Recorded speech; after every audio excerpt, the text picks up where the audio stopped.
Hello, good morning students.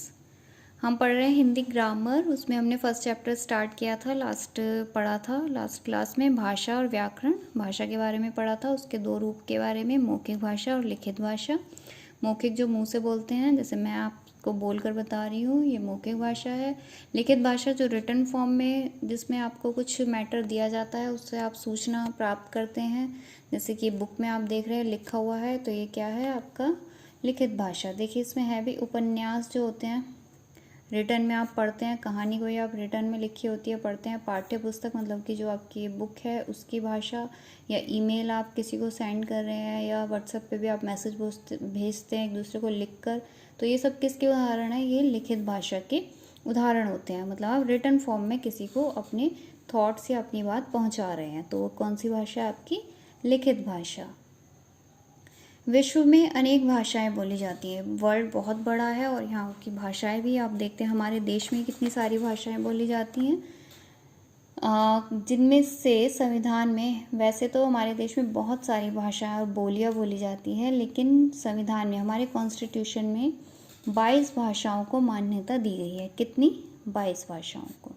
और वो कौन कौन सी हैं? वो ये हैं जिन्हें इंडियन लैंग्वेज कहा जाता है, भारतीय भाषाएं कहा जाता है। ये सब आपकी जिन्हें संविधान में मान्यता प्राप्त है, ये सब आपकी भाषाएं हैं। ठीक है, आप ये सब पढ़ेंगे। राष्ट्रभाषा क्या है, राजभाषा क्या है और मातृभाषा क्या है, ये तीनों आपको पता होना चाहिए, इनमें डिफरेंस पता होना चाहिए। तो देखिए पढ़ते हैं। राष्ट्रभाषा, जो भाषा देश के अधिकतर नागरिक बोलते हैं उसे राष्ट्रभाषा के रूप में मान्यता दी जाती है। जैसे कि हिंदी हमारी राष्ट्रभाषा है। किसी भी देश पे जो सबसे ज़्यादा वहाँ के रहने वाले लोग बोलते हैं, वही भाषा क्या बन जाती है? राष्ट्रभाषा। जैसे हमारे भारत में सबसे ज़्यादा आप जाएंगे किसी भी जगह पर, हिंदी बोली जाती है, या हिंदी आप देखेंगे नॉर्मली सब लोग समझते हैं। आप कहीं भी चली जाए, हिंदी सबको आती है, हिंदी सब समझते हैं, तो सबसे ज़्यादा नागरिक समझते हैं और बोलते हैं, तो इसलिए हिंदी हमारी राष्ट्रभाषा हुई।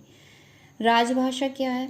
14 सितंबर 1949 को हिंदी को राजभाषा के रूप में मान्यता प्रदान की गई थी।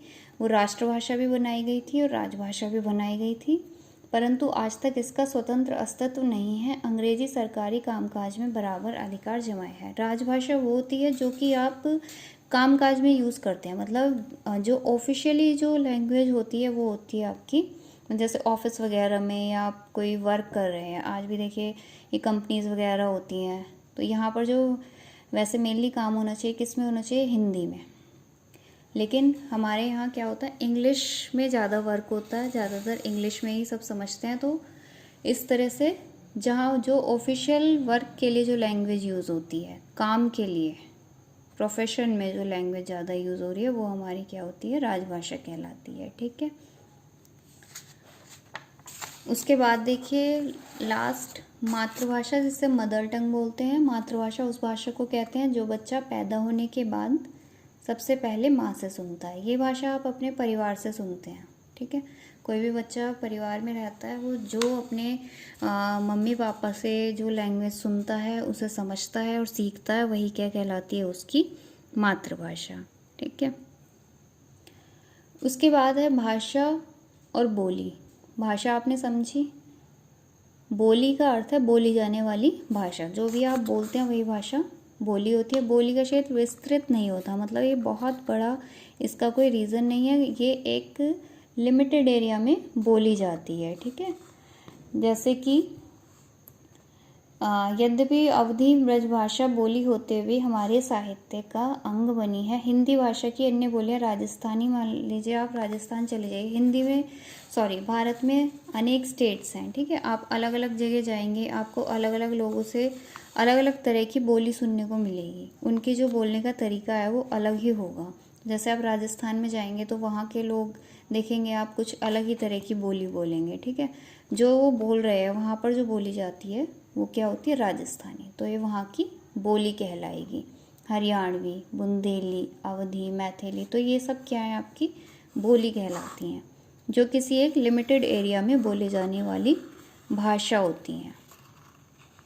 आप थोड़ी सी भी जगह चेंज करते हैं तो देखते हैं वहाँ के लोगों का थोड़ा बोलने का तरीका अलग हो जाता है, तो वहाँ की अपने रीजन की अपनी बोली होती है। लिपि, लिपि क्या होती है? भाषा का लिखित रूप। किसी भी लैंग्वेज को आप किस तरह से लिखते हैं, उसके लिखने का ढंग क्या है, क्या क्या उसके रूल्स हैं, वो क्या कहलाते हैं आपकी लिपि। जैसे कि ध्वनियाँ होती हैं, हमारे मुंह से जो आवाज़ निकल रही है उसको हम किस तरह से लिख रहे हैं। हर लैंग्वेज को लिखने का तरीका अलग अलग होता है। इंग्लिश में आप किसी भी ध्वनि को अलग तरीके से लिखते हैं और उसी को आप हिंदी में या कोई और लैंग्वेज आपकी चेंज हो गई दूसरी तरह से लिखते हैं। तो हर भाषा का जो लिखने का तरीका है वो क्या कहलाती है, उसकी लिपि। जैसे हिंदी भाषा की लिपि क्या है आपकी, देवनागरी। संस्कृत, मराठी, गुजराती भाषाएं भी आपकी देवनागरी लिपि में लिखी जाती हैं। साहित्य किसी भी भाषा का लिखित रूप जो समग्र रूप मतलब बहुत बड़े वाइड रूप में आपके पास इकट्ठा रहता है वो क्या कहलाता है, साहित्य। ठीक है। जैसे कि कविताएं हैं, बहुत सारी कविता आपने इकट्ठी कर ली है, बुक होती है, उसमें क्या है, प्रॉपर कविताएं ही कविताएं, तो वो क्या हो गया, एक साहित्य हो गया। कहानियां हैं आपके पास, वो साहित्य, ये सब साहित्य होता है। साहित्य के भी दो रूप होते हैं, गद्य व पद्य। गद्य रिटन फॉर्म में होता है आपका, पद्य जो आपको थोड़ा कविता के फॉर्म में, राइम के फॉर्म में मिलेगा, वो आपका पद्य रूप होता है। ठीक है। व्याकरण, जब हम शब्दों का प्रयोग करते हैं तो उसका विन्यास कुछ निश्चित नियमों के अनुसार होता है। व्याकरण, ग्रामर, जो जिसमें आप रूल्स पढ़ते हैं, किसी भी भाषा को लिखने के नियम पढ़ते हैं कि कोई भाषा किस तरह से लिखी जाती है, पढ़ी जाती है। अगर आप व्याकरण ना पढ़ें तो आप किसी भी भाषा को लिखना और पढ़ना नहीं सीख सकते। ठीक है। इसके 3 भाग होते हैं, वर्ण विचार, शब्द विचार और वाक्य विन्यास। ठीक है।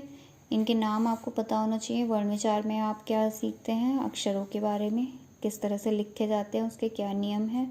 शब्द विचार में आप शब्दों की रचना सीखते हैं, शब्द किस तरह से बनते हैं। और वाक्य विन्यास में आप वाक्य बनाना और उसके क्या रूल्स हैं, ये सब पढ़ते हैं। ठीक है।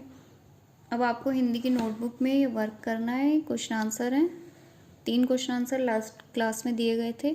4th है, लिखित भाषा के कितने रूप हैं, आपने पढ़ा था। उपन्यास, कहानी, पाठ्य पुस्तक की भाषा और साहित्य, ये सब लिखित भाषा के रूप हैं। संविधान द्वारा मान्यता प्राप्त भाषाएं कौन कौन सी है, 22 भाषा। ये सब भाषाएं जो हैं ये संविधान द्वारा आपकी मान्यता प्राप्त है, संविधान में इनको मान्यता मिली हुई है। व्याकरण के कितने भाग हैं, 3 भाग होते हैं, वर्ण विचार, शब्द विचार और वाक्य विन्यास। ये क्वेश्चन आप करेंगे उसी के आगे से 4, 5 और 6। उसके बाद ये मैचिंग करने आपको।